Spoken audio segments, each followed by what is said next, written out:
पहिली गोष्ट एवढी सांगतो की जागेचे मालक शांताराम काशीनाथ भुयार आहेत. मी त्याचा भाऊ आहे. हा जयेश नारायण भुयार. आम्ही आदिवासी समाजाचे आहोत. आणि दुसरी गोष्ट अशी की ते भाडोत्रीने त्यांनी आमच्या जागेत अतिक्रमण करून अनधिकृत बांधकाम केलेले आहे सर्व गोष्टीमध्ये. आणि जेव्हा आम्ही हायकोर्टातून ऑर्डर आणली, तहसीलदारकडून ऑर्डर आणली, मंडळ अधिकाऱ्याकडून ऑर्डर आणली, ते मानायला तयार. पण आम्हाला तहसीलदारांनी सांगितलं की ही तुमची जागा तुम्ही मोकळी करून घ्या. जेव्हा आम्ही तिथे गेल्यानंतर त्यांनी दगडांचा वर्षाव, सोड्या बॉटलचा वर्षाव. मग आम्ही काय करणार, 112ला पोलीस स्टेशनला फोन केला. पोलीस आले, ताबडतोब पोलीस आले. पोलीस आल्यानंतर पोलिसांवर त्यांनी पथराव केला. त्यानंतर मग आम्ही काय करायचं, मग आम्ही घाबरून गेलो.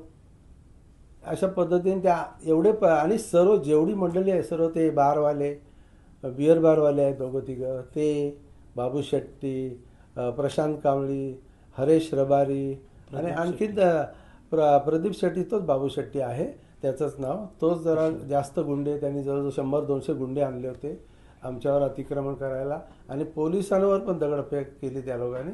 पोलीस आम्ही बोलवले होते प्रोटेक्शनसाठी. वर्षापासून एकही माणूस तिथे असेल तर तुम्ही बोलाल, तुम्ही हरायला तयार आहे. पण अजिबात तिथे 70 काय 75 वर्ष पण नाही, 60 वर्ष पण, 40 वर्ष पण कोण राहत नाही. जे आधी राहत होते ते रस्ता रुंदीकरण 3 वेळा रस्ता रुंदीकरण झालं. तेव्हा त्यांना नगरपालिकेने बेनिफिट म्हणून धर्मवीर नगर, वसंत विहार, ब्रह्मांड आणि कापूरवाडीला साईबाबा मंदिर आहे, तिथे सर्वांना ते देऊन टाकलेले ऑलरेडी. आणि नंतर आमची जागा रिकामी असल्याकारणे आम्हाला दमदाटी केली. पोलिसांनी पण दमदाटी केली होती त्यावेळेस. आमचा अर्ज आहे त्याबद्दल कापरोडी पोलीस स्टेशनला, तेही आम्ही तुम्हाला दाखवू शकतो. नाही, सेलडीट वगैरे आमचं तसं काय नाही. त्यांनी आमची त्या संपूर्ण फसवणूक केलेली आहे. 2,43,96,000 रुपये आम्हाला दिलेले, ते परस्पर 4 लोकांना देऊन परत त्यांच्याच अकाउंटला परत आले. त्याचंही नाव मी सांगू शकतो. तुम्ही ती जागा कुठल्या तरी डेव्हलपरला विकलेली आहे असं काहीच नाही. आम्ही स्वतःच ते करायला घेतलेलं आहे. आम्ही कोणावर असं बोर्ड दाखवत नाही. नाही, असं काही नाही, अजिबात नाही. आणि हे कोर्ट मॅटर चालू आहे सध्या. कोर्ट मॅटर चालू आहे. 6 आठवड्याचा मुदत आहे त्यांना दिलेली आहे. पण त्यांचं असं म्हणणं आहे की आम्ही त्यांची पण बाजू ऐकली, तेव्हा तिने असं सांगितलं की तुम्ही विकलेली जागा आहे ती कुठल्या डेव्हलपर. नाही, अजिबात नाही. आम्ही तसं काय केलेलं, आम्ही तसं काय केलेलं बिल्डर तुम्हाला पुढे करून ही जागा खाली करण्याची अजिबात नाही, तसं काहीच नाही.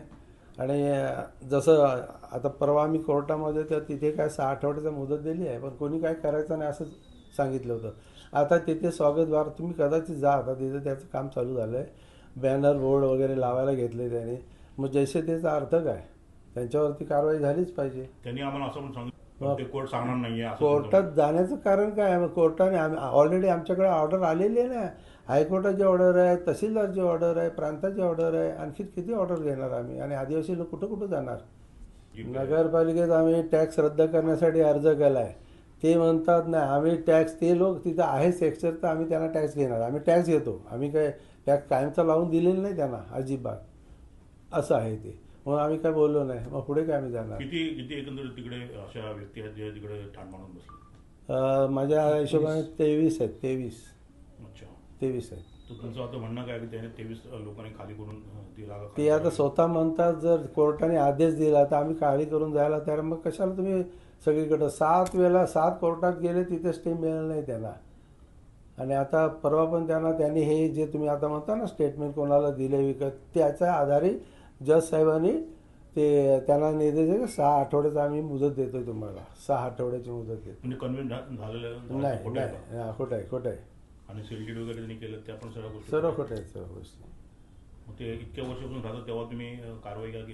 कारवाई आम्ही अर्ज भरपूर केले. 17-60 अर्ज असतील आमच्याकडे, पण कोणी काही इंटरेस्ट नाही, कोण नाही. आणि मॅनेज करतात, नगरपालिका पोलिसांना मॅनेज करतात ते लोक. भलाटी माणसं आहेत ती, बिअर बारवाले आहेत ते सर्व, पैसेवाले आहेत, मोठे मोठे व्यापारी आहेत ते. आणि प्रत्येकाला 5-5, 6-6 हे फ्लॅट मिळाले, दुकानं मिळाले 5-5, 6. आणि आम्हाला काहीच नाही. आम्ही जागेचे मालक आहोत. सर्वे नंबर 351 हिस्सा नंबर 3. आम्ही मालक आहोत त्या जागेचे. बायका राहतात पाठीमागे? अजिबात बाया बिया नाही. ते जे पुढं बोलायला आल्या त्या बिअरवरच्या मुली होत्या, बिअरवरच्या बाया होत्या. मी स्पष्ट बोलतोय. आणि त्यातली एक जरी बाया दाखवा, 2 बाया, तिथली एक भाडोत्री बाजूची आहे, ती आणली होती. तिथे एक म्हातारी वयस्कर बाई आहे, दाखवतो तुम्हाला मी पाहिजे शूटिंगमध्ये. आणि बाकी सर्व भाड्याने आणलेल्या बिअरबारच्या मुलं आहेत, त्यांच्या मागं घर आहे.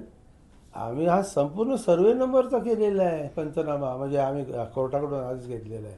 त्यात ते 5-6 घरं असतील ती आम्ही घेणार ना, कारण किती आम्हाला एकंदर तुमची जागा आहे तिकडे? 1.5 एकर आहे टोटल, आमची 30 गुंठे आहे. 30 गुंठे आहे. ओके. प्रॉब्लेम असा आहे की रोज आम्हाला असा प्रॉब्लेम आहे की रोज तिथे 20-20, 25-25 गुंड एरियात फिरतात. ते एक प्रकारे आमच्यावर दहशत आहे, खूप दहशत आहे ती आमच्यावर. तिथे माझी नगरसेवक आहेत नरेश कांबळे, त्यांचा पण त्यांना आसरा आहे आणि त्यांचेच गुंड आहेत ते, त्यांच्याबरोबर तेही आहेत. त्यांच्यापासून मला खूप आमच्या कुटुंबाला त्रास आहे. आम्ही खूप घाबरलो त्या गोष्टीने.